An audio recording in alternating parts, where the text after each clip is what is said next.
తాకట్లో ఉన్న మీ బంగారాన్ని విడిపించి ఆ రోజు ఆన్లైన్ రేటుకి కొంటాం. Sharma gold company. నమస్కారం.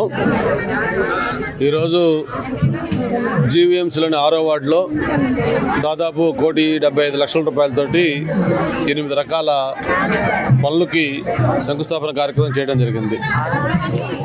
2014-19 తెలుగుదేశం ప్రభుత్వం అధికారంలో ఉండగా మొత్తం భీమిలి నియోజకవర్గంలో అభివృద్ధి అంటే ఏంటో అందరూ కూడా తెలిసే విధంగా దాదాపు 4,700 కోట్ల రూపాయలతోటి ఆ రోజు అభివృద్ధి కార్యక్రమాలు చేయడం జరిగింది.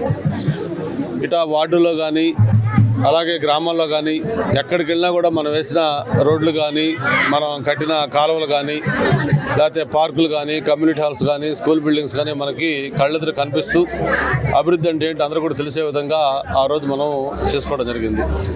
ఆ తర్వాత వచ్చిన 5 ఏళ్ళు వైఎస్ఆర్ ప్రభుత్వంలో అభివృద్ధికి పూర్తిగా దూరంగా ఈ ప్రాంతాలన్నీ కూడా ఉండిపోయినాయి.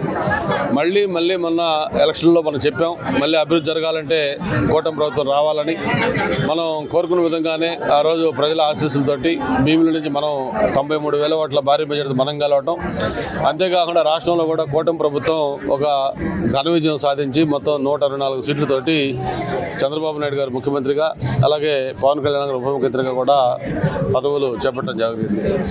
మరి ఆ సంవత్సరం పాటు అయిపోయింది ఆల్రెడీ. ఈ తొలి ఏడాది సుపరిపాలన మొత్తం కూడా పూర్తి చేసుకున్నాం. మనం ఇప్పుడే ఇంటింటికి కూడా కార్యక్రమాలు చేసుకుంటా ఉన్నాం. ఈ ఏడాదిలో చూసుకున్నా కూడా ఒక పక్క అభివృద్ధి కార్యక్రమాలు, మరో పక్క సంక్షేమ కార్యక్రమాలు రెండు కూడా బ్యాలెన్స్ చేసుకుంటూ ముందుకెళ్తున్న విషయం కూడా మనం గమనించాల్సిన అవసరం ఉంది. ఈ 6వ వార్డులో తీసుకుంటేనే ఈ ఒక్క సంవత్సరంలోనే దాదాపు 5 కోట్లకు పైగా అభివృద్ధి కార్యక్రమాలు చేయడం జరిగింది. మళ్ళీ ఈరోజు దాదాపు ఒక 1,75,00,000తోటి ఇంకా కూడా భవిష్యత్తులో చేయాల్సింది చాలా ఉన్నాయి. అంటే గతంలో 2014-19లో మనం ఏవైతే కార్యక్రమాలు చేసి మిగిలిపోయి ఉన్నాయో అవన్నీ కూడా మళ్ళీ ఈరోజు మనం అధికారంలోకి వచ్చిన తర్వాత మళ్ళీ మన హయాంలోనే ఆ కార్యక్రమాలన్నీ కూడా కొనసాగిస్తూ ఉన్నాం. అభివృద్ధి కార్యక్రమం ఎలాగా ఉంటే సంక్షేమ కార్యక్రమాలు కూడా చూసుకుంటే గతంలో మరి సంక్షేమ కార్యక్రమాలు అంటే ఏదో వైఎస్ఆర్ పార్టీ వాళ్ళ సొంతంలాగా చెప్పుకునేవాళ్ళు, కానీ సంక్షేమ కార్యక్రమాలకు నాంది పలికింది, శ్రీకారం చుట్టింది స్వర్గీయ అన్న ఎన్టీ రామారావు గారు తెలుగుదేశం పార్టీ నుంచి. మరి తెలుగుదేశం పార్టీ ఏ విధంగా సంక్షేమ కార్యక్రమాలు చేస్తుందో కూడా మనం చూస్తూ ఉన్నాం.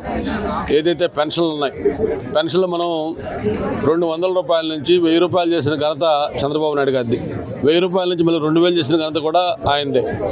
మరి ఆ 2,000 నుంచి 3,000 చేయడానికి జగన్మోహన్ రెడ్డికి 5 ఏళ్ళు పట్టింది.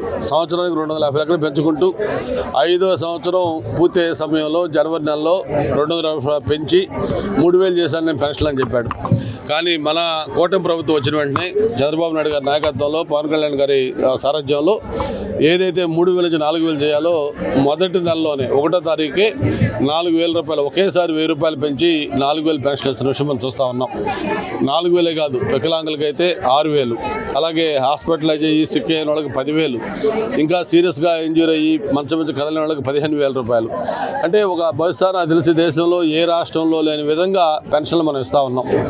మరి అలాగే తల్లికి వందనం గతంలో 2కి ఇస్తామని చెప్పి, ముగ్గురికి ఇస్తామని చెప్పి చివరికి తల్లి ఒక్కరికే ఇస్తున్న అమ్మఒడి పథకాన్ని మనం ఎంతమంది పిల్లలు ఉంటే అంతమందికి ఇస్తామని చెప్పిన మాట ప్రకారం చూస్తూ ఉన్నాం. మనం ఈరోజు ఒక ఇంట్లో 3 ఉన్నా 4 ఉన్నా 5 ఉన్నా కూడా అందరి పిల్లలకు కూడా తల్లికి వందనం డబ్బులు ఆల్రెడీ అకౌంట్లో వేసాం.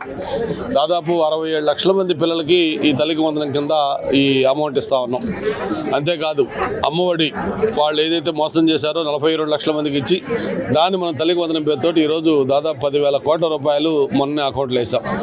అలాగే గతంలో పేదవాడికి 5 రూపాయలకి భోజనం పెట్టే అన్న క్యాంటీన్లు వైఎస్ఆర్ ప్రభుత్వం వచ్చిన నుండి మూసివేస్తే మళ్ళీ మన ప్రభుత్వం వచ్చినాక ఓపెన్ చేస్తామని చెప్పిన మాట ప్రకారం అన్న క్యాంటీన్లు కూడా మరి చెప్పాం. ఆ రోజు ఉచితంగా గ్యాస్ సిలిండర్ ఇస్తామని చెప్పిన మాట ప్రకారం ఆల్రెడీ మొదటి దఫా గ్యాస్ సిలిండర్లు కూడా అందరూ కూడా ఇవ్వటం జరిగింది. అంతేకాదు వచ్చే నెల 15వ తారీఖు నుంచి మహిళలకి ఆర్టీసీ బస్సుల్లో ఉచిత ప్రయాణం కల్పించిపోతా ఉన్నాం. ఇట్లాగా ఏదైతే చెప్పిన హామీలన్నీ కూడా అమలు చేసుకుంటూ వస్తూ ఉన్నాం. ఇంకా మిగిలిపోయిన 1-2 హామీలు కూడా త్వరలోనే తప్పకుండా అమలు చేస్తామని చెప్పి కూడా మరొకసారి తెలియజేసుకుంటూ మరి ఈరోజు ఈ వార్డు పర్యటనలో భాగంగా ఒక పక్క అభివృద్ధి కార్యక్రమాలకు కూడా ఇంత ఘనంగా స్వాగతం పలికి దీన్ని చేసినందుకు అందరూ కూడా ధన్యవాదాలు తెలియజేసుకుంటూ ఈరోజు ఇంటింటి కార్యక్రమంలో కూడా కొన్ని ఇళ్ళ కూడా తిరిగి ప్రభుత్వం చేస్తున్న కార్యక్రమాలు ఏంటి, అలాగే ఇంకా వాళ్ళకి ఏమన్నా పథకాలు అందవలసి ఉంటే అవి కూడా నోట్ చేసుకొని అధికారులకు చెప్పి అవి కూడా కొంతమందికి పెన్షన్ ఎలిజిబిలిటీ ఉంటే రాని వాళ్ళు ఉన్నారు. అలాగే కొంతమందికి తల్లికి వందన 1వ క్లాసు లేకపోతే 11వ క్లాసు ఉన్న పిల్లలకి పడలేదని చెప్పారు. అటువంటి ఏమైనా ఎక్కడన్నా ఉంటే వాళ్ళందరూ కూడా మళ్ళీ నెక్స్ట్ ఆ కార్యక్రమంలో వచ్చే విధంగా కూడా అన్ని ఏర్పాటు చేస్తున్నామని చెప్పి తెలియజేస్తాను.